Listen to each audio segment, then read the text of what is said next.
안녕하세요, 여러분. 여러분은 지금 집값에 대해서 어떻게 생각하고 계시나요?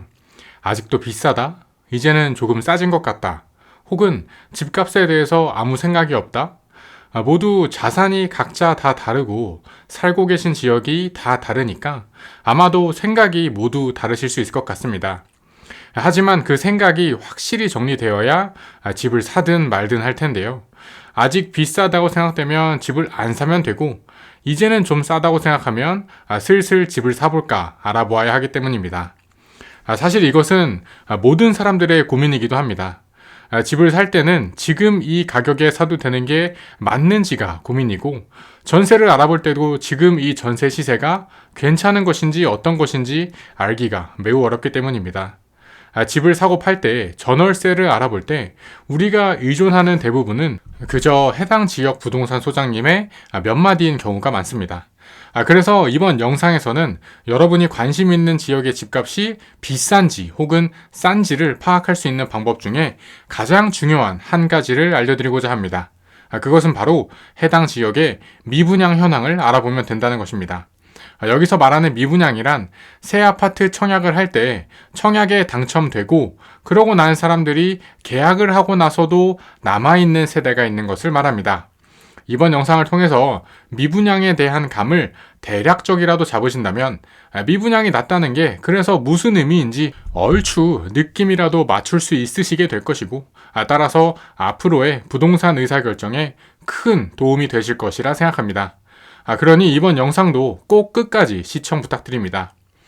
제가 이 집값이 싼지 비싼지를 파악하는 방법을 알려드리기 위해서 나온 현장은 인덕원입니다. 인덕원은 13억 원을 바라보던 아파트가 7억 5천만 원으로 꺾여버리고 새 아파트 900세대 중에 500세대가 미분양이 난 현장이기 때문입니다.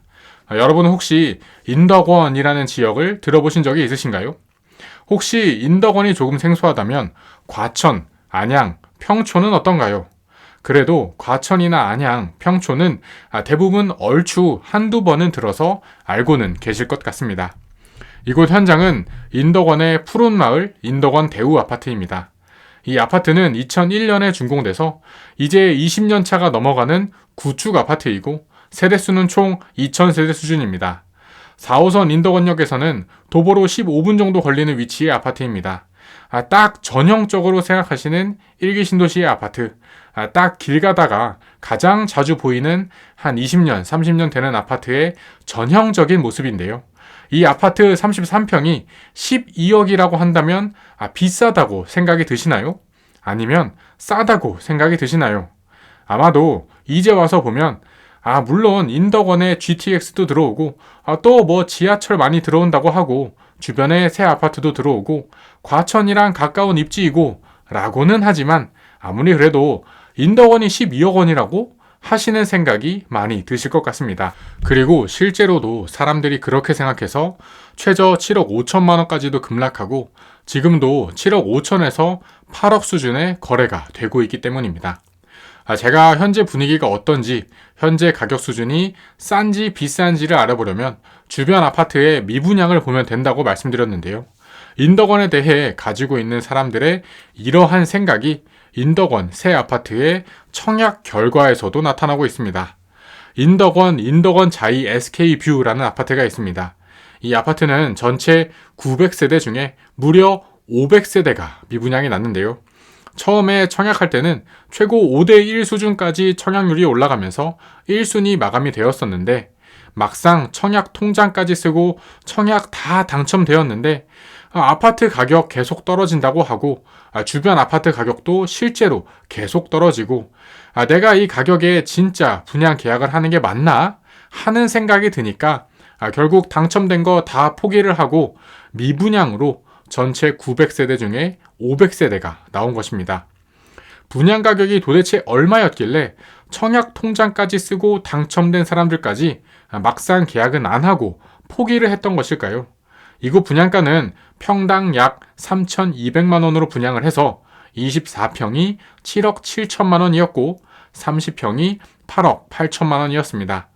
결국 사람들이 인덕원 새 아파트를 30평 8억 8천까지 주고 들어가는 것은 아니라고 생각했다는 것입니다. 그럼 단순하게 생각해보면 새 아파트도 이 지경인데 정말 단순하게 생각해보면 인덕원의 새 아파트도 아닌 구축 아파트가 30평이 8억이 넘고 9억까지 간다면 그건 좀 비싼 가격이라고 거꾸로 알 수 있을 것입니다. 물론 이렇게 생각하실 수도 있습니다. 아니, 구축 아파트라고 해도 이를테면 역에서 훨씬 가깝거나 아이들 학교 학원 다니기에 위치가 좋거나 상권이 좋거나 하면 신축보다도 구축이 더 비쌀 수 있는 것 아닌가? 라고 생각하실 수도 있습니다. 이렇게 생각하시는 것이 맞고, 그래서 제가 정말 단순하게 비교한 것이라고 방금 말씀을 드렸던 것입니다. 당연히 아파트는 연식만 가지고 비교할 수는 없기 때문에 입지 분석까지 들어가야 더 정밀하게 비교할 수 있겠지만, 미분양을 보고 분양가가 얼마였는데 이건 미분양이 낮구나 한다는 것을 안다면 판단을 내리는데 하나의 기준으로 쓸 수 있다는 점을 말씀드리고 싶습니다. 그런 맥락에서 푸른마을 인덕원 대우 아파트가 13억까지도 바라보다가 아니, 새 아파트도 8억 9억의 미분양이 나는데 구축 아파트가 13억이 말이 되나 싶으면서 최근 7, 8억 수준까지 내려온 것이라고 볼 수 있습니다. 자, 어떠셨나요, 여러분? 여러분들은 이제 미분양이 뭔지, 미분양이 낮다는 것이 어떤 의미인지 보다 구체적으로 알게 되셨을 것입니다. 아니, 주변 새 아파트 30평이 9억에 분양했는데 전체 물량 중에 절반이나 미분양이 났는데 내가 지금 이 구축 아파트, 오래된 아파트를 8억, 9억 주고 사야 하나 싶으면 의사결정을 좀 더 보수적으로 냉정히 보아야 한다는 것입니다. 미분양이 자꾸 난다는 것은 사람들이 위축되어 있다는 것이고, 사람들이 위축되어 있기 때문에 팔려는 사람만 더 급해지는 매수자 우위의 시장이 되었다는 것이며, 호가는 자꾸 내려오고 시세는 자꾸 급락하는 것처럼 보이게 됩니다. 지금 현장 임장을 나와서 보여드리고 있는 이곳 인덕원이 그러한 예시임을 알 수 있었습니다. 그러니까 결국 이렇게 하시면 됩니다.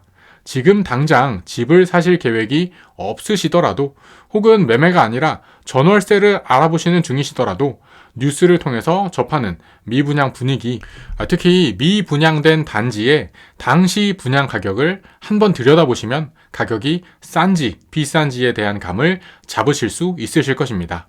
앞으로도 현장 답사를 기반으로 하는 진짜 실질적인 도움이 되고 현장의 분위기를 전달드리는 부동산 이야기를 계속 전달드릴 테니 소식 놓치지 않으시려면 구독과 좋아요까지 부탁드리고요. 더 궁금하신 부분이 있다면 댓글로 남겨주세요. 댓글로 의견 남겨주시면 제가 꼭 참고해서 여러분들께 더 큰 도움이 되는 영상을 만들도록 하겠습니다. 자, 그럼 현장 답사 영상 보시고 계신 김에 마지막으로 인덕원에 대한 기본적인 입지만 한 1, 2분 정도 더 말씀드리고 영상 마치도록 할 텐데요. 인덕원은 지리적으로 과천과 평촌 그 중간의 입지입니다. 특히나 과천 남쪽으로는 과천 지식정보타운이라는 스마트 관련 일자리와 새 아파트가 대거 들어오는 개발 사업이 진행 중이며, 이 인덕원이 과천에 확장되는 일자리의 배후 수요지로 주목을 받았습니다.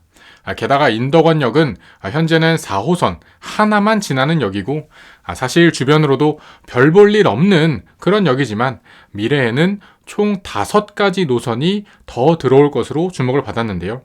인덕원과 동탄을 이어주는 동탄-인덕원선, 인덕원에서 판교를 잇는 월판선, 그리고 GTX-C, 그리고 인천-도시철도 2호선, 이렇게 4가지 노선이 미래에는 추가로 들어올 계획입니다. 가장 빠르게는 월판선이 먼저 개통하면서 미래에는 특히 그 교통의 중심지가 될 입지입니다. 현재에는 과천도 아니고 안양, 평촌도 아닌 그 중간에 애매한 입지였지만 미래에는 오히려 그 중간에서 중추 역할을 할 수 있는 입지이므로 인덕원에 대해서 알아보았습니다. 긴 영상 시청해주셔서 감사합니다. 영상이 도움이 되셨다면 주변 지인분들께도 공유해 주시고요. 구독과 좋아요까지 부탁드립니다. 그럼 저는 다음에 또 새로운 부동산 이야기로 찾아뵙겠습니다. 감사합니다.